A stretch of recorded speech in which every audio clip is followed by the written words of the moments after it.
मित्रांनो, सध्याच्या घडीला अहिल्यानगरचे दोन रील स्टार फार चर्चेत आहेत. हे दोन्ही रील स्टार सोशल मीडियावर अतिशय फेमस असले तरी त्यांचा व्यवसाय मात्र त्यांच्या चाहत्यांना चकित करेल असा आहे.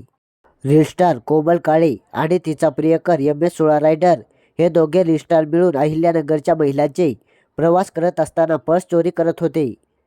दिनांक 19 नोव्हेंबर रोजी पाथर्डी बसस्थानकावरून एका महिलेची सोन्याची दागिने असलेली पर्स चोरी गेली. पोलिसांनी यावर कारवाई करताना ही चोरी रील स्टार कोमल काळे हिने तिच्या प्रियकराच्या साथीने केल्याचं उघडकीस आले.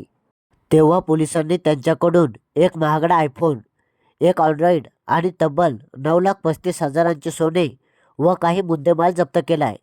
आणि पोलिसांचे 2 फटके पडतात त्यांनी यामागच्या आपल्या सर्व चोऱ्यांची कबुली देखील दिली आहे.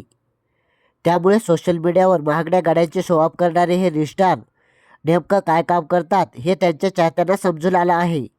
या दोघांचे लाखोंमध्ये फॉलोअर्स असले तरी त्यांचा खरा चेहरा मात्र जनतेसमोर आला नव्हता. त्यामुळे हे संपूर्ण प्रकरण आता उघडकीस आल्यानंतर अशा भोट्या रील स्टारांची रियालिटी जनतेसमोर आली आहे. तुम्हाला अशा भोट्या रील स्टारांबद्दल काय वाटते कमेंटमध्ये नक्की सांगा. आणि आपल्या जागरूक महाराष्ट्र या चॅनलला नक्की सबस्क्राईब करा. धन्यवाद.